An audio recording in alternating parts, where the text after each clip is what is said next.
AI 365 ఛాలెంజ్‌లో day 3కి స్వాగతం. ఈరోజు ఏం చేశానంటే, నా ఫస్ట్ ఏఐ టూల్‌ను నేనే కోడ్ చేశాను ఏఐ సహాయంతో. జేపీజీని పీడీఎఫ్‌గా లేదా తిరిగి పీడీఎఫ్‌ను జేపీజీగా మార్చే ఒక అందమైన టూల్‌ని లవబుల్ ఏఐ వాడి తయారు చేశాను. లవబుల్ ఏఐ అనేది ఒక పవర్‌ఫుల్ ఏఐ కోడింగ్ ప్లాట్‌ఫామ్. మీ ఆలోచనను ప్లెయిన్ ఇంగ్లీష్‌లో డిస్క్రైబ్ చేస్తే, దీన్ని వర్కింగ్ కోడ్‌గా మార్చేస్తుంది.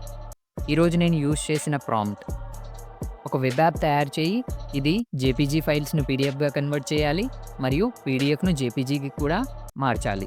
ఇంటర్ఫేస్ అందంగా ఉండాలి. ఈ ప్రాంప్ట్‌ని నేను లవబుల్ ఏఐకి ఇచ్చాను. అది నాకు హెచ్టీఎంఎల్, జావాస్క్రిప్ట్ కోడ్‌ని ఇచ్చింది.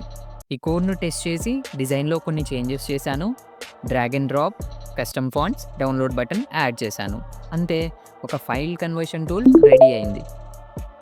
ఇది కేవలం జేపీజీ, పీడీఎఫ్ గురించి కాదు. ఇది ఏఐతో డెవలప్‌మెంట్ ఎలా చేయాలో దాని గురించి.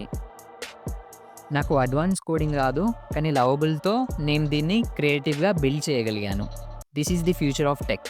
Describe, generate and launch. రేపు నేను ఇంకో కొత్త టూల్‌తో వస్తాను, లేదా ఈ టూల్‌కి ఫీచర్స్ యాడ్ చేస్తాను. మీరు నాకు ఏ టూల్ నెక్స్ట్ బిల్డ్ చేయమంటారో కమెంట్ చేయండి. ఫాలో చేయండి. ఏఐ 365 ప్రయాణం ఇంకా స్టార్ట్ అయింది.